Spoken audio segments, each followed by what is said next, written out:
السلام علیکم ناظرین، ڈرامہ بھرم کی نیکسٹ ایپیسوڈ میں آپ نے دیکھا کہ سالار پاشا نے سجل کی برتھ ڈے پارٹی پہ ایک انوائٹ رکھا اور سجل کو میٹنگ کے بہانے وہاں پہ لے گیا، اور جب سجل وہاں پہ پہنچی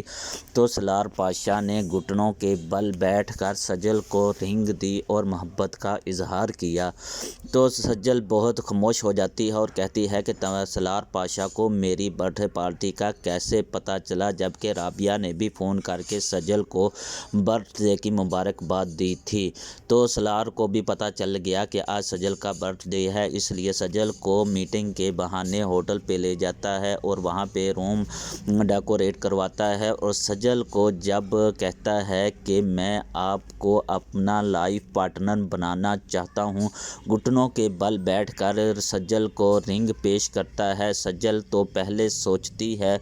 کہ کیا کہوں، پھر خاموش ہو جاتی ہے اور ہکی بکی رہ جاتی ہے سالار کی یہ باتیں سن کر، کیونکہ سالار کہتا ہے کہ میرے پیچھے تو بہت سی لڑکیاں مرتی ہیں لیکن میں کسی کو گھاس نہیں ڈال رہا، لیکن سب میں سے تم مختلف ہو، کیونکہ جب میں نے تجھے دوستی کی آفر کی جس طرح سے تم نے ٹھکرا دی کہ میرا دادا یہ کہتا ہے، میرا دادا وہ کہتا ہے، تو میں آپ کی ان باتوں سے بہت زیادہ پریس ہوا، اس لیے میں تجھے اپنی زندگی میں لانا چاہتا ہوں۔ تو سجل انگوٹھی جب نہیں پکڑتی تو سالار پاشا کہتا ہے میری طرف سے یہ برتھ ڈے گفٹ سمجھ کے ہی پکڑ لو۔ تو سجل وہ انگوٹھی پکڑ کے رکشے پہ بیٹھتی ہے اور گھر جب آ رہی ہوتی ہے تو سالار پاشا کے بارے میں ہی سوچ رہی ہوتی ہے اور انگوٹھی کو بار بار دیکھ رہی ہوتی ہے۔ جیسے ہی سجل گھر میں آتی ہے اور اپنے کمرے میں کھڑی ہوتی ہے اور سالار پاشا کی وہ انگوٹھی نکال کر دیکھ رہی ہوتی ہے اور سالار پاشا کی یادوں میں گم ہوتی ہے کہ اتنے میں تابش کا برتھ ڈے کیک لے کر اور رابعہ کے ساتھ اس کے کمرے میں آ جاتا ہے۔ اس کے کمرے میں آ کر رابعہ اور تابش کہتے ہیں ہیپی برتھ ڈے سجل، تو سجل فوراً ہی سالار پاشا کی انگوٹھی چھپا لیتی ہے اور ان کو بہت خوش ہو کر ملتی ہے۔ جیسے ہی وہ کیک کاٹتے ہیں اور باہر چلے جاتے ہیں تو سجل تابش سے کہتی ہے ایک منٹ میری بات سننا، میں نے آپ سے بہت ضروری بات کرنی ہے۔ تو رابعہ اپنے کمرے میں چلی جاتی ہے تو سجل جسے تابش کو اپنا چھوٹا بھائی سمجھتی ہے وہ تابش سے اس ساری بات کے بارے میں بات کرتی ہے کہ اس طرح آج مجھے سالار پاشا نے پرپوز کیا ہے اور وہ مجھ سے شادی کرنا چاہتا ہے۔ تو تابش کو تو یہ بات سن کر پہلے تھوڑی سی حیرانگی ہوتی ہے، پھر سجل سے پوچھتا ہے سالار نے تو یہ کر دکھایا، کیا تم بھی سالار کو پسند کرتی ہو؟ تو سجل کہتی ہے کہ میں نے ابھی اس کے بارے میں کچھ بھی نہیں سوچا، البتہ سالار نے مجھے پرپوز کر دیا ہے اور وہ کہہ رہا ہے کہ آپ باقی لڑکیوں سے بہت مختلف ہیں، اس لیے میں آپ سے شادی کرنا چاہتا ہوں۔ تو سجل کہتی ہے کہ میں اور وہ بہت مختلف ہیں، وہ زمین اور آسمان کا فرق ہے، وہ بہت اونچے گھرانے سے تعلق رکھتا ہے اور میں بہت غریب لڑکی ہوں، ہم دونوں ایک نہیں ہو سکتے۔ تو تابش پھر سجل کو کہتا ہے آپ نے دیکھا نہیں کہ علیزہ بہت امیر ترین گھرانے کی ہے اور میں بہت غریب، محبت میں اتنی طاقت ہوتی ہے کہ کوئی بھی ان دونوں کو جدا نہیں کر سکتا، اس لیے اگر آپ کی محبت میں طاقت ہوئی تو سالار کبھی بھی آپ کو دھوکہ نہیں دے گا، بہتر یہی ہے کہ آپ سالار کی پیشکش کو قبول کر لیں اور آپ کی زندگی بھی سنور جائے گی۔ تو سجل کہتی ہے اچھا اس کے بارے میں سوچتے ہیں۔ اس کے بعد آپ دیکھیں گے کہ تیمور پاشا انجمن کے پاس بیٹھا ہوتا ہے، انجمن جو ابھی تک اس کوششوں میں لگی ہوئی ہے کہ سجل علیزہ اور تابش کی شادی نہ ہو، تو وہ تیمور پاشا سے کہتے ہیں جتنی آپ اپنی بیٹی کو پاکٹ منی دیتے ہیں نا، تو اتنی اس لڑکے کی سیلری ہے، تو میری بیٹی وہاں پہ کیسے گزارا کرے گی؟ تو تیمور پاشا کہتا ہے کہ آپ کے لیے بزنس اور پیسہ بہت ہی امپورٹنٹ ہوگا، لیکن میرے لیے ان دونوں کی محبت بہت ہی امپورٹنٹ ہے، میرے لیے یہ ہے کہ وہ لڑکی جس جس سے کے ساتھ تابش پیار کر رہا ہے وہ لڑکی اس کی جائیداد سے نہیں بلکہ اس سے محبت کرتا ہے۔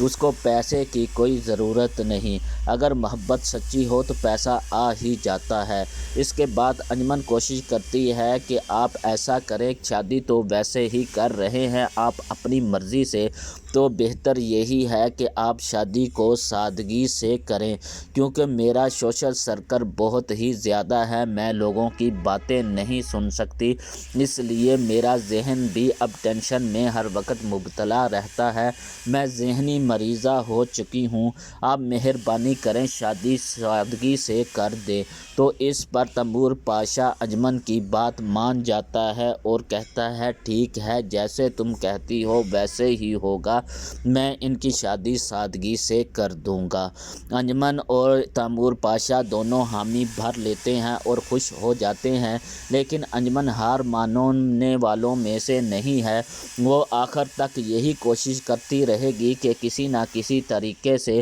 علیزہ اور تابش کی شادی نہ ہو۔ دوسری طرف آپ دیکھیں گے کہ رمشا جو اپنی ماں کو بلیک میل کر رہی ہے کہ آپ انکل سے بات کریں کہ میری اور سالار کی شادی ہو جائے، تو اس کے بعد سجل کو میں تیمور پاشا کے گھر لے جاؤں گی اور ساری حقیقت بتا دوں گی کہ اصل آپ کی بیٹی سجل ہے، میں نہیں، کیونکہ تب میری شادی سالار سے ہو چکی ہوگی اور مجھے کوئی فرق نہیں پڑے گا